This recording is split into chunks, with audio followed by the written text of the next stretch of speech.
আসসালামু আলাইকুম সবাইকে, কেমন আছেন সবাই? আশা করি সবাই ভালো আছেন। সকালের কাজগুলো এখন অনেক বেশি সহজ হয়ে গেছে আমাদের। মানে ভর্তার জন্য কোনো কিছু বানাইতে হইলে আর এক্সট্রাভাবে সিদ্ধ টিদ্ধ এগুলার ঝামেলা নাই।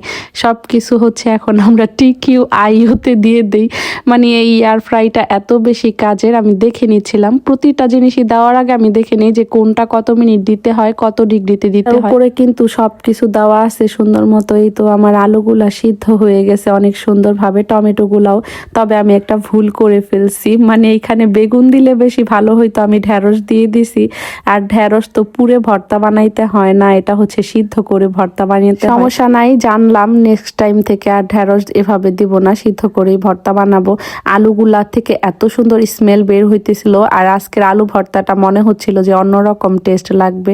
আমরা তিনজন মিলে এখানে ভর্তা বানাই নিতেছি, টমেটো ভর্তা, তারপরে হচ্ছে আলু ভর্তা। টমেটো কিন্তু পুইরা ভর্তা বানাইলে অনেক বেশি ভালো হয়, তবে কয়দিন আমরা হচ্ছে সিদ্ধ করেই ভর্তা বানাইছি। আজকের ভর্তাগুলো একেবারে অন্যরকম লাগছে, বললাম না, মানে অনেক মজা লাগছে। আমি যেহেতু খাওয়ার পরে ভিডিওটার ভয়েস দিচ্ছি, এর জন্য এই ভর্তাগুলার টেস্ট বলতে পারলাম। তো আপনারাও যদি আমাদের মতো কাজকে সহজ করতে চান তাহলে TQIU থেকে হচ্ছে ভাইয়াদের প্রোডাক্টটা নিয়ে নেবেন, অনেক বেশি কাজে আসবে।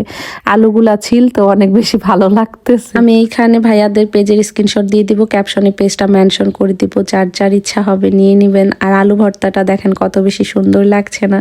অনেক বেশি মজাও লাগছে আজকে ভর্তাগুলা খাইতে। আমার আব্বা না সবসময় পোড়া টমেটোর ভর্তা খাইতে অনেক বেশি পছন্দ করতো।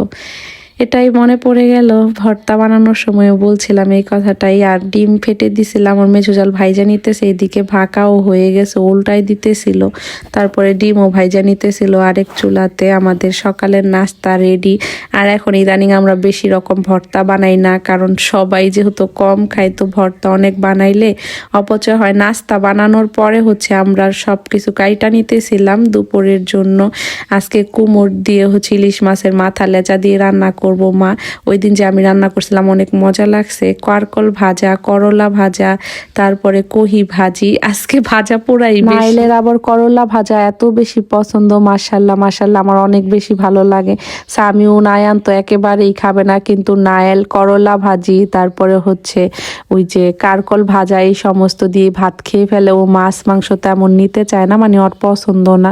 তারপরে সবাই আমরা খাইতে বসবো, আর হচ্ছে দেখি আশফিয়া আসছে। আর স্কুল বন্ধ ছিল যে কারণে বেড়াইতে আসছে, আসার সময় আবার চিপস নিয়ে আসছে। আমার মা আগায় দিয়ে গেছিল মনে হয়, তো ও তো আর একা আসতে পারবো না। আবার দেখলাম যে পাউডটাও দিয়ে দিছে মা। আমরা তো এগুলারে পাউডটা বলি, অনেকে নুসনি বলে, তবে আমরা পাউডটাই বলি। মা শিলায় অনেক সুন্দর করে, তো ওইগুলাই দিছিল। আর আমি আসবে আর বললাম তাহলে তুমিও আমাদের সাথে ভাকা খাও। পরে ওরেও দিয়ে দিছি, যদিও বা একটুখানি খাইয়াই রাইখা দিছিল। এরপর এখন দুপুরে রান্না বান্না করব। আব্বা আবার মুরগি পাঠাইছিল, তো আমার ছোট জাল কাইটা নিতেছে। আমাদের বাসায় এত মুরগি লাগে কি বলবো, মুরগির মাংস রান্না করব। মেহমান যেহেতু আসছে, একজন ছোট মেহমান, তো তার জন্য না, অবশ্য সবাই খাবে। মুরগির মাংস, করলা, কালকর ভাজা, তারপরে ভাজি, ডাল, এগুলাই আজকে রান্নাগুলা মা করছে, যে কারণে আর ভিডিও করা হয় নাই। আমিও একটা আম পড়ছে গাছে থেকে, তো ওইটাই নিয়ে বলতেছিল আম পাইকা গেছে, পাকা আম পাইছি। তবে আশফিয়া খাইয়া মুখের যে এক্সপ্রেশন, মানে অনেক টক লাগতেছিল ওর কাছে, এর জন্য এমন করতেছিল। আর রান্না বান্না শেষ। এই তো কারকল আর করলা ভাজা, তারপরে হচ্ছে পাট শাক, এগুলো আর ভিডিও করা হয় নাই রান্নার সময়। ভেন্ডির ডাল, তারপরে যে কুমড়োর তরকারি রান্না করলো ওইটা, কহি ভাজি, ডাল, এইগুলাই আজকে রান্না বান্না। আর মুরগির মাংসও ছিল সাথে। আমি এগুলো রাখার পর দেখলাম কি ওরা কি সুন্দর খেলতেছে, তো আইসা দেখি যে আম ভর্তা খাইতেছে। আয়ান, আফিয়া, তারপরে আশফিয়া, ওরা সবাই মিলে হচ্ছে আম ভর্তা খাইতেছে। আর আমি এইখানে ওদের সাথে শুইয়া ঘুমাই গেছিলাম।